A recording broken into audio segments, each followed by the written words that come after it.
Voici une question dont la réponse est remplie d'espoir. Est-ce qu'un pécheur perdu peut devenir une créature nouvelle? La parole de Dieu va nous donner une réponse des plus encourageantes aujourd'hui à l'émission À travers la Bible.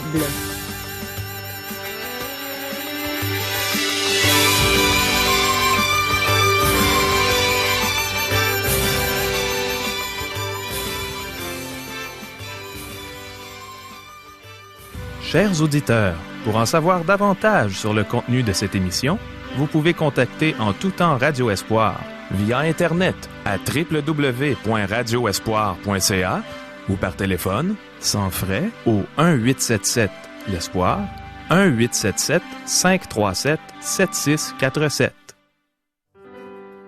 Bonjour, ici Caro. Mes amis, que vous soyez des croyants ou des non-croyants, je vous encourage à bien écouter les réponses que la Bible va nous donner aujourd'hui suite aux questions que voici. Est-ce que tous les humains sont des pécheurs aux yeux de Dieu? Où est Jésus aujourd'hui? Est-il possible pour des pécheurs comme nous de devenir des créatures nouvelles? Qu'est-ce que la Bible veut dire quand elle déclare que Dieu a donné le ministère de la réconciliation aux croyants? Est-ce que la réconciliation et le salut sont la même chose? Comment pouvons-nous être réconciliés avec Dieu? Qu'est-ce qu'un croyant doit faire pour exercer ses fonctions d'ambassadeur pour Christ? Restez avec nous. Les Saintes Écritures possèdent la réponse à chacune de nos questions. Et c'est par la bouche du pasteur Régent Joly qu'on va les entendre dans quelques instants. Mais premièrement, allons ensemble dans la présence de Dieu et demandons-lui de parler à nos cœurs. Prions. Oui, Seigneur, on aimerait réclamer ta présence. C'est tellement bon de goûter à ta présence et d'entendre ta voix parler à nos cœurs. Enseigne-nous aujourd'hui. Parle à nos cœurs, dispose nos cœurs à bien entendre et à mettre en pratique ce que tu vas nous enseigner. Pour ta gloire, Seigneur. Amen. À toi, Régent. Merci, Caro. Au cours des 2 dernières émissions, nous avons vu 3 motifs pour servir Dieu fidèlement. Premièrement, nous serons tous jugés par les œuvres que nous aurons accomplies au cours de notre marche chrétienne. Le croyant n'est pas jugé pour déterminer s'il va au ciel ou non, mais pour recevoir une récompense pour son service chrétien. Deuxièmement, nous devons craindre Dieu, qui n'est pas un vieux papa bonasse, mais un Dieu saint et juste, qui manifestera un jour sa colère contre ceux qui auront rejeté son Fils. Troisièmement, l'amour du Seigneur Jésus nous presse de le servir fidèlement. Le Seigneur Jésus vient nous chercher dans ce monde cruel et injuste afin de nous faire asseoir avec lui dans les lieux célestes. À la dernière émission, nous nous sommes rendus au verset 16. Aujourd'hui, nous reprenons ce verset. Nous avions terminé en affirmant qu'importe l'instruction, la race, le statut social ou les richesses d'un individu, il est perdu s'il n'a pas le Seigneur Jésus. Le Fils de Dieu est mort pour tous les hommes. Voilà la réalité et la vérité. Chers amis, débutons notre lecture de 2 Corinthiens chapitre 5, verset 16. Ainsi, dès maintenant, nous ne connaissons personne selon la chair. Et si nous avons connu Christ selon la chair, maintenant nous ne le connaissons plus de cette manière. Tous les humains sont des pécheurs aux yeux de Dieu. Jacques touche aussi ce sujet au 2e chapitre de son épître. Il dit que c'est mal de donner une place d'honneur à l'homme riche, paré d'un anneau et revêtu d'habits somptueux, alors que l'on demande aux pauvres de se tenir debout à l'arrière de l'Église. Pourquoi est-ce mal d'agir ainsi? Parce qu'en tant qu'enfants de Dieu, nous devons considérer tous les êtres humains comme des personnes pour lesquelles le Seigneur Jésus est mort. Il n'y a même plus de séparation entre les Juifs et les autres nations. Tous les humains sont des pécheurs aux yeux de Dieu. Et la réponse de Dieu au problème de l'homme, au problème du péché, est l'évangile de Jésus-Christ. Nous ne connaissons plus personne selon la chair. Nous ne jugeons plus selon les critères du monde. Nous sommes tous dans le même bateau. Nous sommes identifiés à un Sauveur glorifié dans les lieux célestes. Jésus-Christ a foulé le sol de notre planète il y a environ plus de 2000 ans. Il est né à Bethléem. Il fut élevé à Nazareth. Il a voyagé dans la Galilée. Il a débuté son ministère à Cana, en Galilée. Il est allé à Jérusalem et il fut crucifié dans cette ville. Il fut enseveli hors des murs de la ville, dans la tombe de Joseph d'Arimathée. Il est ressuscité le 3e jour. Il est apparu aux siens. Il s'est élevé vers le ciel. Nous ne le connaissons plus comme l'homme de Galilée, mes amis. Il n'y a plus d'homme de Galilée aujourd'hui. De nombreux touristes visitent Bethléem au temps de Noël. Que cherchent-ils? Certainement pas un enfant, car il n'y est plus. Les touristes et les pèlerins se rendent aussi à Jérusalem au temps de Pâques, mais ils n'y verront pas le Seigneur Jésus qui est ressuscité. Nous ne connaissons plus le Seigneur Jésus selon la chair. Présentement, où est Jésus? Il est assis à la droite de Dieu. Il est le Christ glorifié. Si nous avons connu Christ selon la chair, ce n'est plus ainsi que nous le connaissons. Nous ne sommes pas identifiés à l'homme qui a marché sur la terre il y a 2000 ans. Nous sommes identifiés à celui qui est glorifié dans les lieux célestes. C'est pourquoi qu'il est écrit que nous fûmes crucifiés avec lui, que nous sommes revenus à la vie avec lui et que nous sommes assis avec lui dans les lieux célestes. Voilà avec qui nous sommes identifiés, avec un Christ, un Jésus glorifié. Verset 17 de 2 Corinthiens chapitre 5. Si quelqu'un est en Christ, il est une nouvelle créature. Les choses anciennes sont passées. Voici, toutes choses sont devenues nouvelles. Si quelqu'un est en Christ, il est une nouvelle création. Nous nous trouvons devant un énoncé merveilleux. Maintenant, ce verset pourrait être traduit. Si quelqu'un est en Christ, il est une nouvelle création. Ce verset est souvent cité lorsqu'un nouveau converti donne son témoignage. La personne raconte comment elle a délaissé certaines vieilles habitudes depuis sa conversion, et elle considère ce changement comme étant une réalisation de ce verset. Si vous et moi sommes une nouvelle création en Jésus-Christ, quelles sont les choses anciennes qui sont passées? Rappelez-vous l'illustration de la dernière émission. Toute l'humanité se trouve dans la vallée de l'ombre de la mort, dans laquelle Adam est dégringolé du haut de la montagne, où Dieu l'avait placé avant sa chute. Toute l'humanité qui est pécheresse vit dans cette vallée. Maintenant que nous avons mis notre confiance en Jésus-Christ, ces anciennes relations sont terminées. Nous ne sommes plus identifiés avec Adam. Nous ne sommes plus identifiés au système mondial. Nous sommes identifiés au Seigneur Jésus, qui est assis dans les lieux célestes. Nous avons été baptisés dans le corps des croyants et nous appartenons à Jésus. Les choses anciennes sont passées et la nouvelle chose est cette nouvelle relation que nous avons avec le Seigneur glorifié. Soyons pratiques à ce sujet. Comment puis-je savoir de façon certaine que je suis une nouvelle création en Jésus-Christ? Écoutez la réponse du Seigneur. En vérité, je vous le dis, celui qui écoute ma parole et qui croit à celui qui m'a envoyé a la vie éternelle, et il ne vient point en jugement, mais il est passé de la mort à la vie. L'Évangile selon Jean chapitre 5, verset 24. Avez-vous cru au Seigneur Jésus? Mettez-vous entièrement votre confiance en lui. Si oui, il vous assure que vous avez la vie éternelle et que vous ne passerez pas en jugement.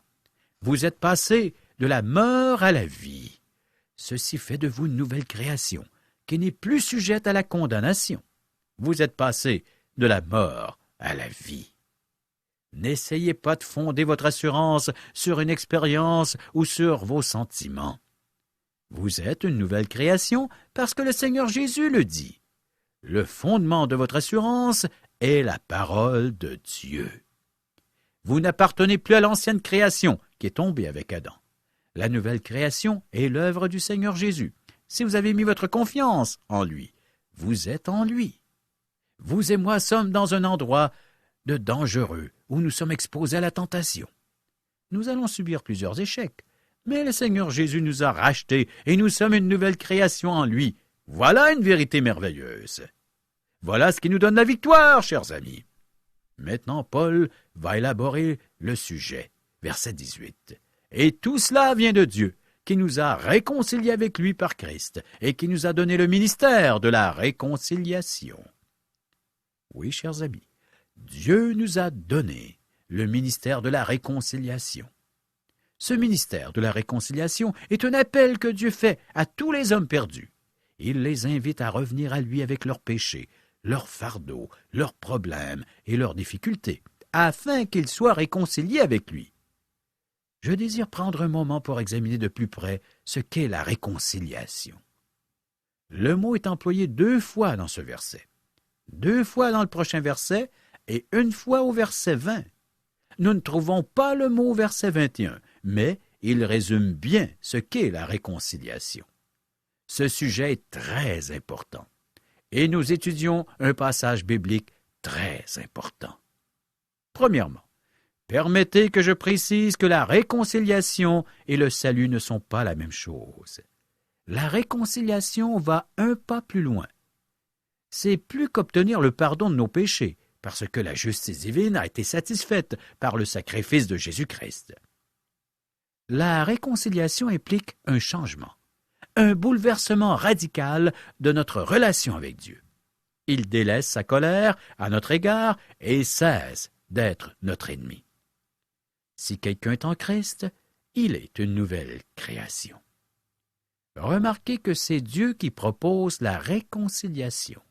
Et tout cela vient de Dieu, qui nous a réconciliés avec lui par Christ. Paul répète cela au verset 19. « Car Dieu était en Christ, réconciliant le monde avec lui-même, en n'imputant point aux hommes leurs offenses, et il a mis en nous la parole de la réconciliation. »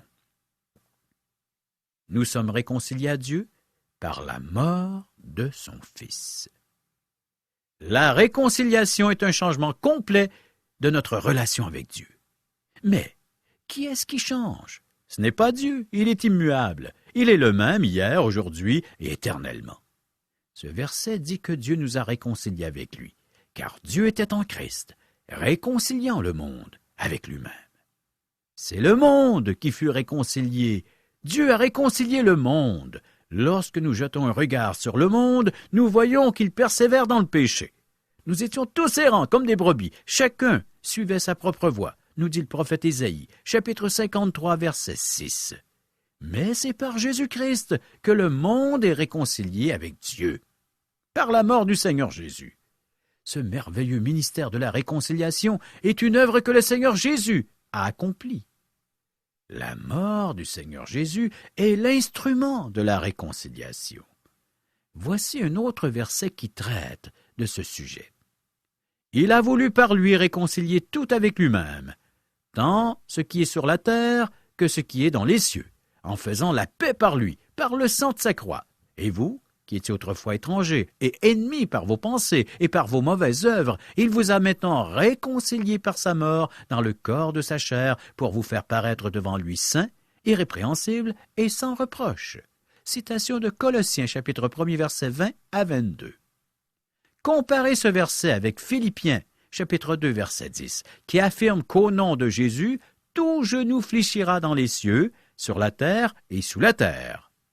Sous la terre se réfère à l'enfer. Notez que le texte de Colossiens qui parle de la réconciliation ne mentionne que le ciel et la terre. L'enfer n'est pas réconcilié avec Dieu. Quoique tous les êtres en enfer fléchiront le genou devant le Seigneur, seuls ceux au ciel et sur la terre sont réconciliés. Et vous, qui étiez autrefois étrangers et ennemis par vos pensées et par vos mauvaises œuvres, il vous a maintenant réconciliés par sa mort dans le corps de sa chair pour vous faire paraître devant lui, saint, irrépréhensible et sans reproche. À nouveau la citation de Colossiens chapitre 1, versets 21 et 22. La mort du Seigneur Jésus est l'instrument de la réconciliation. Notez que Dieu n'est pas réconcilié, il n'a pas changé. Mais le monde se retrouve dans une situation différente. Pourquoi? Parce que le Seigneur Jésus est mort. Voyez-vous, Adam a péché au jardin d'Éden, et un Dieu saint ne pouvait venir à lui pour le sauver. Dieu devait d'abord régler la question de son péché. Dieu devait juger l'humanité. L'âme qui pêche, c'est celle qui mourra, nous dit le prophète Ézéchiel, chapitre 18, verset 20. Dieu avait dit à Adam, « Car le jour où tu en mangeras, tu mourras. » Genèse, chapitre 2, verset 17. Le jour où il a désobéi à Dieu, Adam est mort spirituellement. Et 900 ans plus tard, il est mort physiquement. Lorsqu'il est mort spirituellement, il devint hostile envers Dieu et séparé de lui. Il était incapable de retourner à Dieu. C'est l'état actuel du monde, et Dieu a dû le condamner pour cela. Maintenant, Dieu appelle ce monde perdu à la repentance et au salut. Jésus est mort. Le Seigneur Jésus est mort, la situation du monde est modifiée. Aujourd'hui, Dieu appelle ce monde perdu à la repentance et au salut. Il dit au monde, le monde perdu, qu'il peut venir à lui. Aujourd'hui, qu'importe qui vous êtes, vous pouvez revenir à Dieu, parce que le Seigneur Jésus est mort pour nos péchés. Le Dieu saint n'est plus obligé de condamner les pécheurs, mais il peut sauver tous ceux qui acceptent son invitation. Le Seigneur Jésus a pris sur lui notre condamnation, de sorte que le monde est réconcilié avec Dieu. Nous n'avons pas besoin de faire quoi que ce soit pour amadouer Dieu à notre égard. Dieu ne vous attend pas avec une brique et un fanal. Dieu n'est pas en colère contre vous. Dieu ne vous haït pas. Dieu vous aime. Le Seigneur Jésus n'est pas venu pour nous condamner, mais pour nous sauver, en payant la dette de nos péchés. La femme surprise en flagrant délit d'adultère est un exemple de ceci, que nous retrouvons dans l'Évangile de Jean, chapitre 8, versets 1 à 11. Le Seigneur Jésus a dit aux hypocrites qui voulaient la faire condamner, « Que celui de vous qui est sans péché jette le premier la pierre contre elle. » Verset 7. Ensuite, Jésus écrivit sur le sol. Il est intéressant de noter que le prophète Jérémie a dit « Ceux qui se détournent de moi seront inscrits sur la terre, car ils abandonnent la source d'eau vive, l'Éternel. » Jérémie, chapitre 17, verset 13. Les accusateurs de la femme ont tous quitté les lieux, commençant par les plus âgés et ensuite les plus jeunes. Les pharisiens plus âgés ont eu plus de sagesse que les jeunes, qui ont davantage hésité à partir. Ces hommes savaient qu'ils étaient pécheurs. En fait, la femme devait commettre l'adultère avec l'un d'eux, puisqu'ils ont pu la surprendre sur le fait. Et ils ont traîné seulement la femme devant Jésus, alors qu'ils auraient dû emmener l'homme avec elle. Finalement, Jésus se trouve seul avec la femme. Le seul qui aurait pu lancer une pierre ne l'a pas fait. Il demanda à la femme, « Femme, où sont ceux qui t'accusaient? Personne ne t'a-t-il condamné? » Elle répondit, « Non, Seigneur. » Et Jésus lui dit, « Je ne te condamne pas non plus. Va et ne pêche plus. » Jean chapitre 8, versets 10 et 11. Car Dieu était en Christ, réconciliant le monde avec lui-même, en n'imputant point aux hommes leurs offenses. Jésus n'a pas fermé les yeux sur le péché de la femme, mais il est allé à la croix afin de payer sa dette pour ce péché. Il a pris sur lui la condamnation de cette femme, et parce qu'elle a mis en lui sa confiance, il a pu la renvoyer sans la condamner. C'est ce que Dieu fait avec chacun d'entre nous, chers amis, à une condition, que vous acceptiez le sacrifice qu'il a fait pour vous. Revenons au texte, 2 Corinthiens chapitre 5, verset 20. Nous faisons donc les fonctions d'ambassadeurs pour Christ, comme si Dieu exhortait par nous. Nous vous en supplions, au nom de Christ, soyez réconciliés avec Dieu. Qui est un ambassadeur? Le dictionnaire Larousse donne cette définition. Personne représentant en permanence un État auprès d'un État étranger. La Bible dit que nous faisons donc les fonctions d'ambassadeurs pour Christ. Nous sommes en terre étrangère. Pierre a dit que nous sommes des étrangers et des voyageurs sur la terre. Paul a dit, mais notre cité à nous est dans les cieux, d'où nous attendons aussi comme sauveur le Seigneur Jésus-Christ. Philippiens chapitre 3, verset 20. Puisque nous sommes citoyens des cieux, nous sommes des ambassadeurs sur cette terre. Dieu a fait de nous ses ambassadeurs. Lorsqu'un État ou un gouvernement envoie un ambassadeur auprès d'un autre État, cela signifie que les relations sont amicales entre les deux États. Dieu est encore amical envers le monde. Il a fait de nous ses ambassadeurs. Un jour, il rappellera ses ambassadeurs, et ce sera le début du jugement sur cette terre. Lorsque l'homme a péché, Dieu qui est saint a dû se détourner du monde. Mais Dieu aime les hommes, donc il a envoyé son Fils mourir sur la croix à leur place. Le Seigneur a pris sur lui notre châtiment. Maintenant, Dieu peut ouvrir ses bras et inviter le monde à revenir vers lui. Nous sommes les ambassadeurs de Christ. En tant qu'ambassadeurs, nous devons dire au monde que Dieu leur offre de les sauver de la perdition éternelle. Dieu demande simplement aux hommes de revenir à lui. Dieu ne cherche pas à se venger. Il ne veut pas vous condamner. Il ne veut pas mettre la main sur vous. Il invite tous les gens à revenir à lui. Dieu demande simplement aux pécheurs de revenir à lui. Ceci est un grand jour. Nous avons le privilège de vous dire « Soyez réconciliés avec Dieu ». Dieu vous demande simplement de revenir à lui. Comment peut-il faire une telle chose? Le Seigneur Jésus a été condamné à notre place et il a donné sa vie en rançon pour la nôtre. Dieu a déversé sur son Fils sa colère qu'il aurait dû déverser sur nous. En prenant sur lui notre condamnation, le Seigneur Jésus nous évite la perdition éternelle. Le Seigneur Jésus est notre refuge. Donc, Dieu est réconcilié. Vous n'avez pas à faire quoi que ce soit pour l'amadouer ou gagner son cœur. Vous n'avez pas besoin de verser des larmes pour toucher le cœur de Dieu. Il vous aime. Il veut vous sauver. Pourquoi? Lisons le verset 21. « Celui qui n'a point connu le péché, il l'a fait devenir péché pour nous, afin que nous devenions en lui justice de Dieu. » Le Seigneur Jésus a pris ma place lorsqu'il était sur terre. Lui, qui n'a pas péché, fut puni comme un malfaiteur parce qu'il était puni à ma place.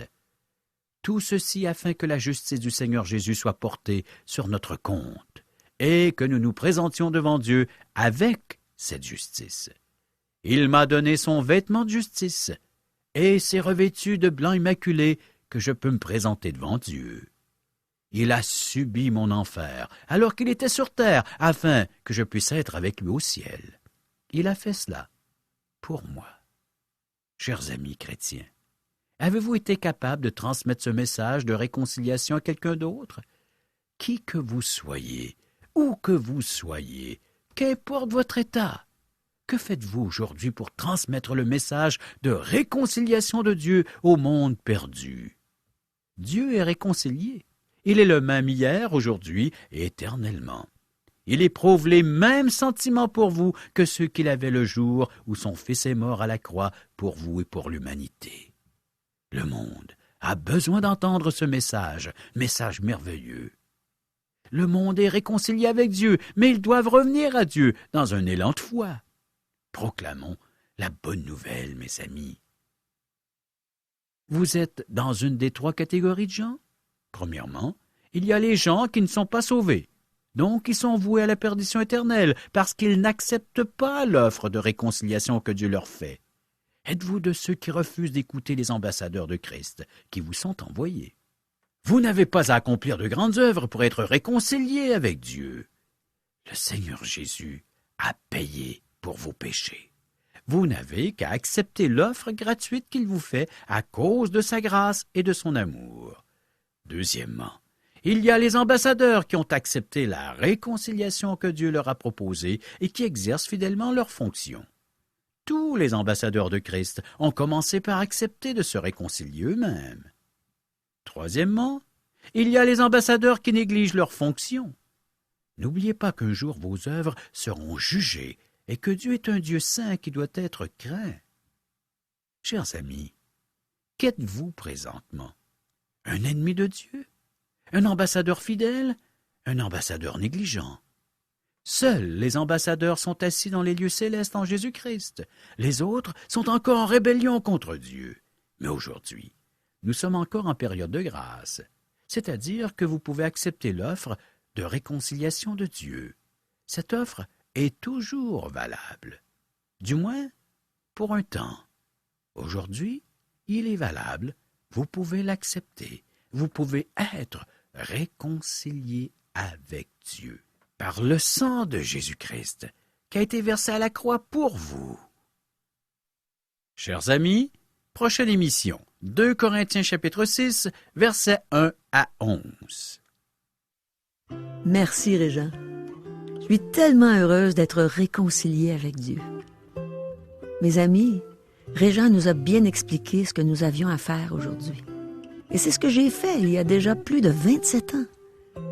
Je suis vraiment reconnaissante envers Dieu de ce qu'il a placé son enfant sur ma route pour m'indiquer le chemin du ciel. Et je vous assure, mes amis, que j'étais loin d'être sur le bon chemin à ce moment-là. J'ai compris que Jésus est le seul chemin qui mène au ciel, qu'on ne peut pas gagner notre ciel, qu'on ne peut pas y avoir accès non plus par une religion quelconque, mais uniquement par la foi en Jésus-Christ, le Fils de Dieu, Dieu fait homme, celui qui est le seul à être venu sur cette terre sans jamais pécher. Et pourtant, il s'est laissé condamner et crucifier sur une croix, comme s'il était le pire des malfaiteurs.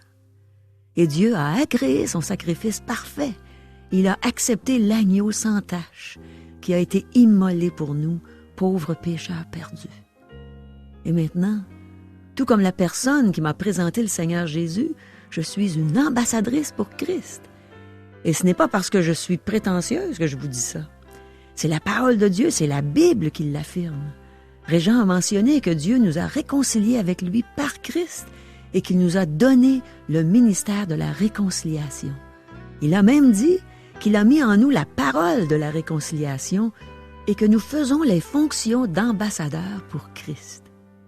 Mon ami, en tant qu'ambassadrice, c'est mon devoir en Jésus de te dire, tout comme Paul l'a dit dans sa 2e épître aux Corinthiens, « Je t'en supplie, au nom de Christ, sois réconcilié avec Dieu. » Régent nous a donné la définition du mot ambassadeur. Il a dit que c'est une personne représentant en permanence un État auprès d'un État étranger. Depuis que je suis une enfant de Dieu, je sais que ma demeure est dans le ciel. Mais je suis une ambassadrice sur cette terre pour te dire que toi aussi, ta demeure pourrait être dans le ciel.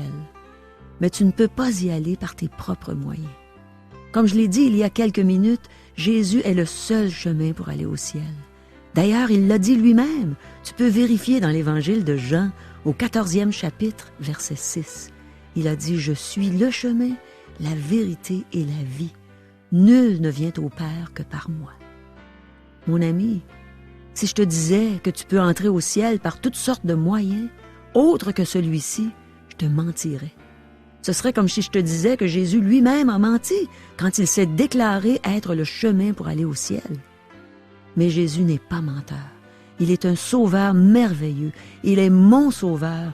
Il veut être ton sauveur maintenant.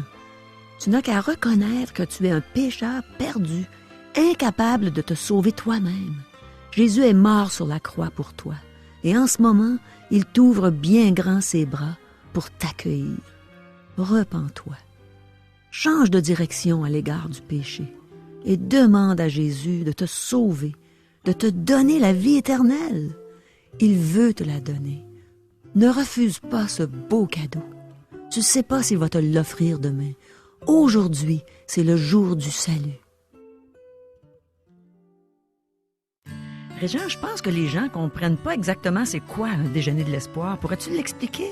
Avec joie, Caro. Les gens sont invités à venir participer à un déjeuner de l'espoir qui se déroule dans un restaurant. Un endroit où les gens sont habitués à venir. Qui n'a pas pris un repas dans un restaurant? C'est un lieu public. Alors les gens viennent, ils y assistent et ils peuvent manger gratuitement. Wow! Gratuitement, en plus d'entendre un merveilleux témoignage. C'est ça qui fait que le déjeuner est merveilleux, c'est qu'il y a un témoignage d'une personne. Ça pourrait être toi, Caro, ou moi, ou une toute autre personne qui a vécu une expérience personnelle avec Dieu. Comment est-ce que Dieu a transformé, a changé, je pourrais même dire bouleversé sa vie. Eh oui, Dieu a vraiment bouleversé la mienne et j'aime ça raconter ça. J'aime ça aussi, pouvoir chanter mes anciens succès. C'est le fun de voir les gens qui rient d'entendre toutes ces anciennes chansons-là. Et finalement, je leur dis ce que Dieu a fait pour moi. Puis c'est merveilleux. C'est bon dans mon cœur de l'annoncer aux gens, combien Dieu les aime. Et ça se fait à la grandeur du Québec. Comment peut-on savoir s'il y en a un près de chez nous? Eh bien, vous pouvez nous rejoindre par téléphone. 1-877-L'Espoir, 1-877-537-7647 ou via courriel à www.radioespoir.ca ou à notre adresse postale. Radio Espoir, casier postal 34 143 Charlebourg, province de Québec, G1G 6P2. Chers amis, au revoir. Et à demain.